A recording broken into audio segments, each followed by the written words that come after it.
নমস্কার বন্ধুরা, জয় মা কালী বেঙ্গলি চ্যানেলে আপনাদেরকে আমি স্বাগত জানাচ্ছি। আজকের এই ভিডিওটি তাদের জন্য যারা হয়তো এই মুহূর্তে ভীষণ কষ্টের মধ্যে আছেন। যদি তুমি মনে করে থাকো আর বাঁচতে ইচ্ছা করছে না, তাহলে অনুরোধ করছি এই ভিডিওটি শেষ পর্যন্ত শুনুন। প্রথমে একটি কথা বলি, তুমি যে কষ্ট পাচ্ছ সেটা বাস্তব। তোমার অনুভূতিকে ছোট করে দেখার কোনো কারণ নেই। অনেক সময় মানুষ এমন পরিস্থিতির মধ্যে পড়ে যেখানে মনে হয় সব দরজা বন্ধ হয়ে গেছে। কিন্তু মনে রেখো, আজ যেটা অসম্ভব মনে হচ্ছে কয়েক মাস বা কয়েক বছর পরে সেটাই হয়তো তোমার জীবনের একটি কঠিন অধ্যায় হিসেবে মনে হবে, পুরো গল্প নয়। জীবনে ব্যর্থতা আসে, সম্পর্ক ভেঙে যায়, পরীক্ষায় খারাপ ফল হতে পারে, চাকরি হারানো যায়, মানুষ ভুল বোঝে। এগুলো খুব কষ্টের, কিন্তু এগুলোর কোনোটাই তোমার জীবনের মূল্য নির্ধারণ করে না। তুমি হয়তো ভাবছো আমাকে কেউ বোঝে না, কিন্তু পৃথিবীতে এমন মানুষ আছেন যারা শুনতে চান। একজন বন্ধু, পরিবারের একজন সদস্য, শিক্ষক, আত্মীয় বা একজন মানসিক স্বাস্থ্য বিশেষজ্ঞ কারোর সঙ্গে কথা বলার দুর্বলতা নয়, বরং সাহসের পরিচয়। একবার ভেবে দেখো, তুমি যদি আজ সবচেয়ে অন্ধকার রাতের মধ্যে থেকেও থাকো, তাহলে কি নিশ্চিতভাবে বলতে পারো যে আগামীকালও একই রকম হবে? জীবনের সবচেয়ে সুন্দর পরিবর্তনগুলো অনেক সময় আসে তখনই যখন আমরা ভাবি আর কোনো আশা নেই। তোমার জীবনের মূল্য শুধু তোমার সফলতা দিয়ে মাপা যায় না। তুমি একজন মানুষ হিসেবে মূল্যবান। তুমি হয়তো কারো সন্তান, কারো বন্ধু, কারো ভাই বা বোন, এমনকি তুমি নিজেও ভবিষ্যতের সেই মানুষটির কাছে গুরুত্বপূর্ণ যে একদিন এই কঠিন সময় পার করে অন্যদের অনুপ্রেরণা হবে।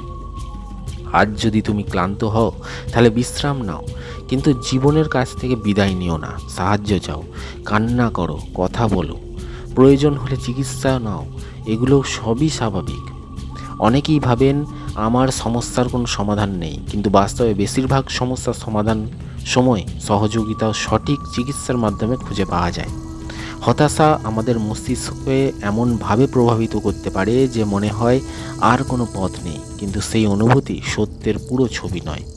তুমি যদি আজ এই ভিডিওটি শুনে থাকো এবং মনে হয় তোমার আর পারা হচ্ছে না, তাহলে অনুরোধ করছি একা থেকো না। এখনই এমন একজন মানুষের সঙ্গে যোগাযোগ করো যাকে তুমি বিশ্বাস করো। শুধু বলো, আমার খুব কষ্ট হচ্ছে, আমার তোমার সঙ্গে কথা বলা দরকার। মনে রাখো, সাহায্য চাইতে লজ্জা নেই।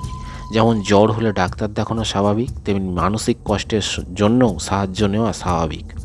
আর যারা এই ভিডিওটি দেখছেন, যদি আপনার আশেপাশে কেউ খুব চুপচাপ হয়ে যায় বা বারবার বলে যে সে বাঁচতে চায় না বা নিজেকে একবার মূল্যহীন মনে করে, তাহলে তাকে বিচার করবেন না, বলবেন না এতে দুর্বল কেন, এত দুর্বল কেন, এটা বলবেন না একদমই। বরং বলুন, আমি তোমার কথা শুনতে চাই, তুমি একা নও।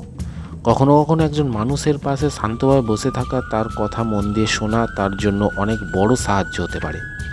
আমি জানি এই মুহূর্তে হয়তো তোমার মনে হচ্ছে কেউ তোমাকে বুঝবে না, কিন্তু বিশ্বাস করো, পৃথিবীতে এমন মানুষ আছে যারা তোমাকে সাহায্য করতে চায়। আজ একটি ছোট সিদ্ধান্ত নাও। আজ নিজেকে শেষ করার সিদ্ধান্ত নয়, আজ শুধু আরেকটা দিন বেঁচে থাকার সিদ্ধান্ত নাও। তারপর আরেকটা দিন, একদিন করে এগিয়ে চলো। তুমি যদি এই ভিডিওটি দেখছো এবং মনে হয় তোমার জীবন শেষ হয়ে গেছে, তাহলে আমি বলতে চাই তোমার গল্প এখনও শেষ হয়নি, নতুন অধ্যায় লেখা বাকি আছে। শেষে শুধু একটি কথাই বলবো, তুমি গুরুত্বপূর্ণ, তোমার জীবন গুরুত্বপূর্ণ, তোমার কষ্ট সত্যি, আর সাহায্য পাওয়া সম্ভব। যদি এই কথাগুলো তোমার জন্য প্রযোজ্য হয়, তাহলে আজই এমন একজন মানুষের সঙ্গে কথা বলো যাকে তুমি বিশ্বাস করো। প্রয়োজনে একজন মানসিক স্বাস্থ্য বিশেষজ্ঞের সাহায্য নাও, তুমি একা নও। ধন্যবাদ। নিজের যত্ন নিও এবং অন্যের খোঁজ রাখো। সাবস্ক্রাইব, লাইক, শেয়ার অবশ্যই করবেন।